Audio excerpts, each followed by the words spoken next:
Olá mais uma vez, seja bem-vindo. Já estamos na 29ª aula aqui do curso de Cálculo 1 e o assunto de hoje é problemas de taxas relacionadas. Nós vamos ver como é possível utilizar o conceito de derivada visto até então para resolver esse tipo de problema. É uma aula bem interessante, né, onde nós vamos estudar alguns exemplos de aplicações práticas aqui do que nós temos estudado e eu espero que vocês gostem. Vamos lá? Bom, então o assunto de hoje, né, taxas relacionadas, e nessa aula nós vamos ver que em problemas desse tipo, a ideia é calcular a taxa de variação de uma determinada quantidade em termos da taxa de variação de outra quantidade. Quando a gente fala em taxa de variação, vem logo à nossa mente o conceito de derivada, porque nós vimos aí em aulas anteriores, né, que a derivada está relacionada com a taxa de variação instantânea de uma determinada função. Então é isso mesmo, né? Nós vamos utilizar o conceito de derivada para resolver problemas de taxas relacionadas. Eu separei para vocês aqui 3 exemplos para a gente estudar nessa aula de hoje, né? Então vamos ao primeiro exemplo. No primeiro exemplo, então, eu tenho um balão esférico, né? E o ar está sendo bombeado, né, nesse balão esférico, de tal modo que o volume do balão cresce a uma taxa de 100 centímetros cúbicos por segundo, né? Eu quero responder a essa pergunta aqui, olha, quão rápido o raio do balão estará aumentando quando o diâmetro for 50 centímetros, ou equivalentemente, quando o raio for 25 centímetros, né? Então todo mundo sabe, né, que se nós estamos bombeando o ar em um balão esférico, a tendência é que à medida que o tempo vai passando, o volume de ar dentro desse balão vai aumentando, e nós temos aqui a taxa de variação instantânea do volume, né, 100 centímetros cúbicos por segundo, né? Isso significa que se nós consideramos o volume em função do tempo, a derivada do volume em relação ao tempo vale 100 centímetros cúbicos por segundo. Isso em qualquer instante, porque aqui a taxa de variação é uma taxa constante ao longo do tempo, tá? E eu quero saber quão rápido o raio desse balão estará aumentando no instante em que o diâmetro, né, medir 50 centímetros, ou equivalentemente no instante em que o raio medir 25 centímetros. Então, se a gente chama, né, R de t o raio no instante t, para saber, né, a velocidade em que o raio aumenta quando R é 25, eu preciso saber a derivada, né, de R em relação a t, né, quando R no instante t, onde R está valendo 25. Ok, como é que nós vamos fazer isso? Nós vamos utilizar aqui a fórmula, né, do volume de uma esfera, uma vez que o nosso balão é esférico, né?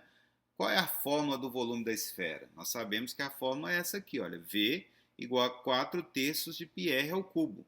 Essa é a fórmula que relaciona o volume da esfera com o seu raio. Se nós pegamos essa fórmula aqui e derivamos ambos os lados em relação ao tempo, tá? Nós vamos ficar com dv dt do lado esquerdo, né? É igual a, aqui, a derivada de 4 terços πr ao cubo em relação ao tempo. 4 terços de π, tá aqui, é constante. Então, eu preciso, na verdade, do lado direito, derivar em relação ao tempo a função r ao cubo.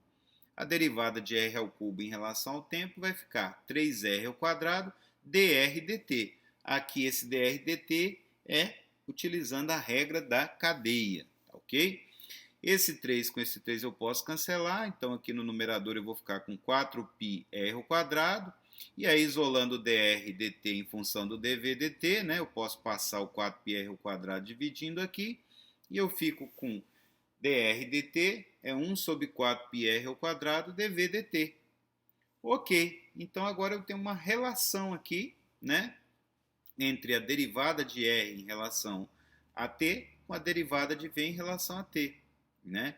Então aqui eu tenho a taxa de variação do raio, né, variação instantânea, em termos da taxa de variação instantânea do volume, ok? Então, por isso que nós chamamos esse problema de taxas relacionadas, né? A taxa de variação do raio é dada em termos da taxa de variação do volume. Nós sabemos, né, que a taxa de variação do volume é sempre constante, igual a 100. Então eu sei que isso aqui vale sempre 100. E se eu quiser saber, né, a taxa de variação do raio no instante em que R é igual a 25, basta eu vir aqui e substituir o R por 25, que é o que nós vamos fazer agora, né? Então, quando R é igual a 25, dr dt vai ser igual a 1 sobre 4π, 25 ao quadrado, vezes dv dt, que vale sempre 100. Se você faz essa conta, você chega que dr dt é 1 sobre 25π centímetros por segundo. Então, né, a taxa de variação instantânea, né, do raio, no instante em que o raio mede 25 centímetros, é essa aqui, 1 sobre 25π centímetros por segundo. Só para vocês entenderem melhor o nosso modelinho aqui, olha, todo mundo que já encheu um balão aí na sua infância sabe o seguinte, né, que a variação instantânea ali do raio, ela é maior nos instantes iniciais, né? Quando você começa a encher o balão, rapidamente, né, o seu raio vai crescendo. E à medida que o tempo vai passando, você continua enchendo, enchendo. Quando o tempo já é um tempo maior, né, a gente percebe que o raio ele varia, mas a uma taxa um pouquinho menor. Isso pode ser comprovado aqui, olha. Se o t é pequeno, significa que o raio aqui é pequeno, né? E se o raio é pequeno, 1 sobre uma coisa muito próxima de zero fica bem grande, né? É algo bem grande multiplicado por 100 é algo grande. Então, dr dt é grande quando r é pequeno. E o que significa isso, né? Quando r é pequeno é porque eu estou com um instante pequeno de tempo. Eu acabei de começar a encher o balão, raio está pequenininho, uma alta variação do raio, ok? dr dt é alto. À medida que o tempo vai passando, o raio vai aumentando, o denominador aqui vai crescendo. E o que acontece? 1 sobre algo aqui que está crescendo, né? Quanto maior é o denominador, menor fica esse quociente aqui. Então, à medida que o tempo vai passando, o raio vai aumentando, 1 sobre isso aqui, né, vai ficando cada vez menor, e a tendência é que dr dt também vai ficando menor, né? Então, nos instantes iniciais, eu tenho um valor de R pequeno, consequentemente, uma alta variação aí, né, no meu raio. À medida que o tempo vai passando, o R vai crescendo, e o que vai acontecendo? 1 sobre isso vai diminuindo, consequentemente, né, a minha variação instantânea do raio também vai diminuindo aí.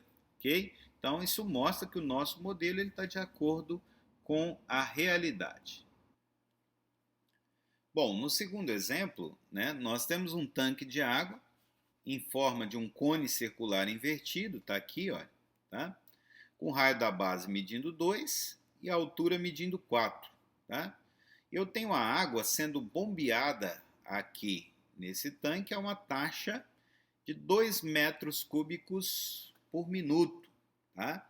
Então, veja, o que essa taxa me diz? Essa taxa me diz o seguinte, ela me dá aqui, né, a variação do volume, taxa de variação instantânea, né, do volume de água aqui no tanque. Né? À medida que eu vou bombeando água aqui, o que acontece? A tendência é que esse tanque ele vai enchendo, né, o valor aqui desse raio aqui ele vai aumentando com o tempo, né? A profundidade ela vai aumentando, e eu sei que a variação, a taxa de variação do volume de água aqui nesse tanque, né, vai ser igual a 2, é uma taxa constante. Né? Então, esse volume de água aqui ele vai aumentando, né? E ele vai aumentando a uma taxa constante de 2 metros cúbicos por minuto. Então, se eu chamo esse volume de água no tanque de V de T, eu sei que dV dt é igual a 2. E eu quero saber o seguinte, a taxa na qual o nível de água está aumentando quando a água tiver 3 metros de profundidade. Então, eu vou bombeando a água aqui, né, a essa taxa de 2 metros cúbicos por minuto, né, então dV dt é 2, e vai chegar um momento em que a água vai ter 3 metros de profundidade. Esse H aqui vai valer 3. Nesse momento eu quero saber o seguinte, né? Qual é a taxa na qual o nível da água vai estar aumentando? Então eu vou querer saber dH dt, né? A derivada de H em relação ao tempo, né? Porque o H vai aumentando aqui com o tempo e eu quero saber qual que é essa taxa de variação instantânea, né? Da profundidade aqui do H com o tempo, no instante em que o H mede 3, tá ok? Bom, vamos ver então como é que é possível fazer isso, né? Então aqui, olha, esse aqui vai ser o meu R de T, é o raio com o tempo. Então, à medida que eu vou enchendo esse tanque, né, a tendência é que o R vá aumentando, o H também vai aumentando à medida que o tanque vai enchendo, né? E eu quero saber a taxa de variação do nível de água quando o H aqui estiver medindo 3, né? Como é que nós vamos fazer isso? Nós vamos utilizar aqui a fórmula, né, do volume do cone. Nós sabemos que o volume do cone pode ser dado por 1/3 de πr² vezes h. Então eu relaciono o volume aqui com o raio R e com a altura h aqui, tá? Ok. Então aqui nós estamos chamando, né, V de T o volume de água no tanque no instante T, R de T é o raio no instante T e H de T aqui é a nossa altura no instante T. Tá? Bom, veja, o que nós temos? Nós temos o dV dt, a derivada de V em relação a T, nós sabemos que mede 2, tá? E nós queremos o dH dt. Então a ideia aqui é que eu tenho uma relação entre volume, né, e altura aqui, tá? Volume e altura. Então esse R aqui está atrapalhando um pouquinho a gente, né? O que nós vamos fazer? Nós vamos tentar, né, trabalhar um pouco mais essa equação de tal maneira que a gente deixe o V em função do H. E depois nós vamos derivar os dois lados em relação a T. Eu conheço o dV dt e eu vou conseguir determinar o dH dt, tá? No instante em que o H, né, estiver valendo 3, ok? Bom, nós vamos utilizar então semelhança de triângulos, especificamente o caso ângulo-ângulo, para concluir aqui, né, que esse triângulo menor aqui, né, que eu estou destacando, é semelhante ao triângulo maior que eu estou destacando agora para vocês. Nós vamos utilizar o caso ângulo-ângulo. Por quê? Porque esse ângulo aqui mede 90. Ó. Esse ângulo aqui também mede 90. E aqui eu tenho uma transversal a essas duas paralelas aqui. Ó. Essa reta é paralela a essa e essa aqui é uma transversal. Então a gente conclui que esse ângulo aqui é congruente a esse, né, lá da geometria plana. Então esse ângulo aqui é congruente a esse aqui vale 90 e esse aqui também vale 90, também são congruentes. Então, pelo caso ângulo-ângulo, nós concluímos que esse triângulo menor é semelhante ao triângulo maior. E isso significa, então, né, que eu posso concluir que R está para H, assim como 2 está para 4. Vamos voltar aqui, olha. R está para H, assim como 2 está para 4. E dessa relação aqui, eu consigo isolar o R em função de H. O R vai ser igual a H sobre 2.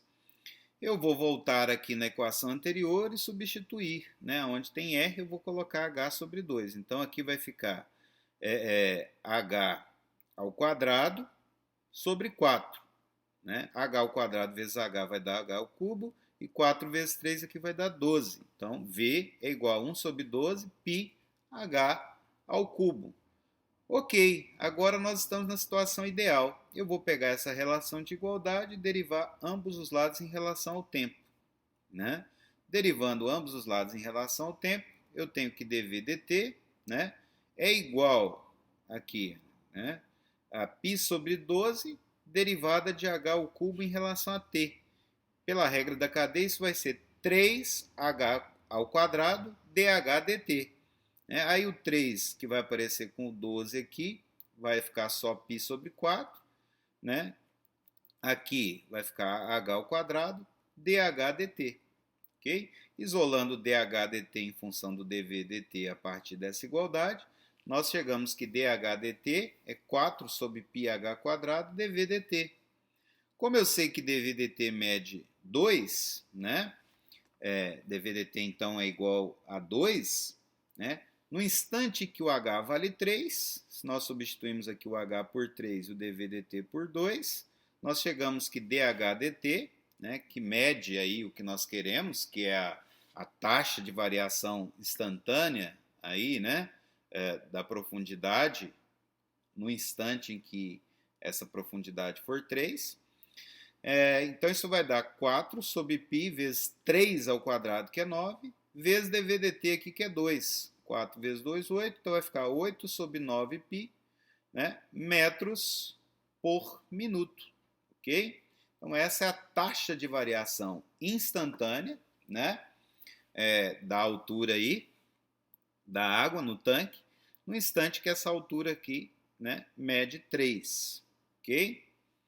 Mais um exemplinho aí de aplicação, né? Bom, terceiro e último exemplo dessa aula. Um homem anda ao longo de um caminho retilíneo com velocidade de 4 metros por segundo. Então está aqui a figurinha, né? Está aqui o caminho retilíneo e o homem está andando, né, a uma velocidade aí de 4 metros por segundo, né? E nós sabemos que a velocidade aqui, né, vai ser dada, né, por dx dt, né? Que, né, é a taxa de variação instantânea aqui, né, do deslocamento, né? Então, dx dt. Eu sei que dx dt é sempre 4 metros por segundo. E eu tenho um holofote aqui no chão, tá, a 20 metros do caminho. Tá? Então, aqui eu tenho um holofote, ele está a 20 metros do caminho retilíneo. O que significa isso, né? Significa que se eu pegar aqui, né, a perpendicular a esse caminho retilíneo, essa reta aqui, né, passando pelo holofote, ela vai encontrar aqui o caminho retilíneo nesse ponto aqui.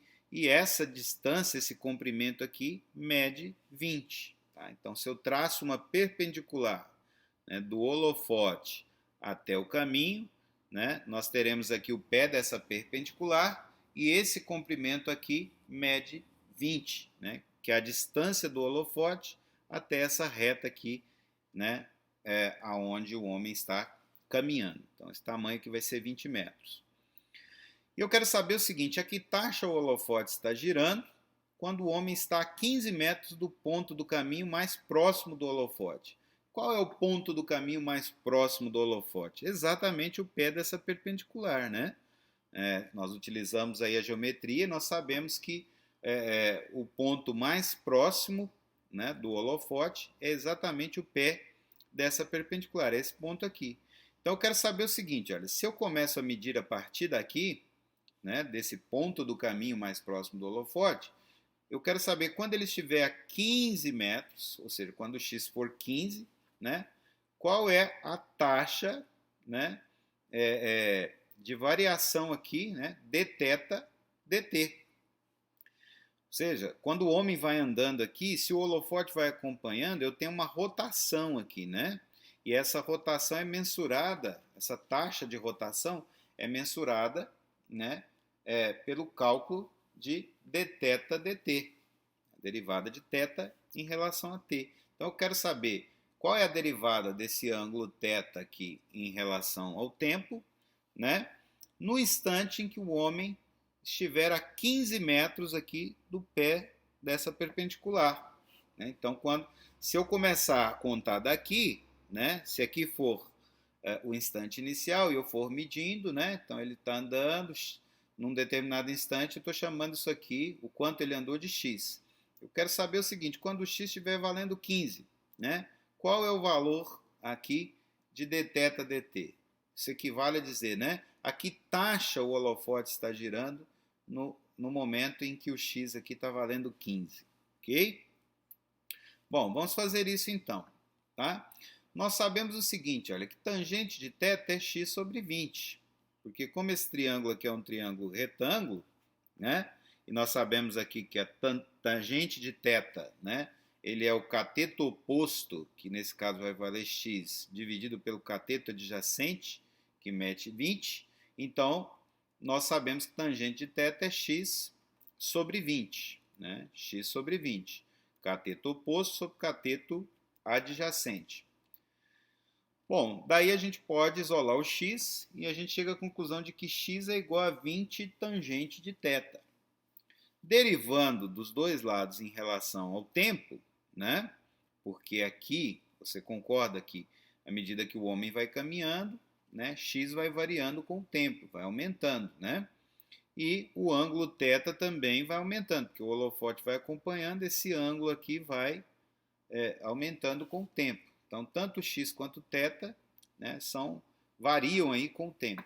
Então, derivando aqui dos dois lados em relação ao tempo, nós chegamos que dx dt é igual a 20 vezes a derivada da tangente. Derivada da tangente, secante ao quadrado, vezes a derivada de θ em relação ao tempo pela regra da cadeia. Ok?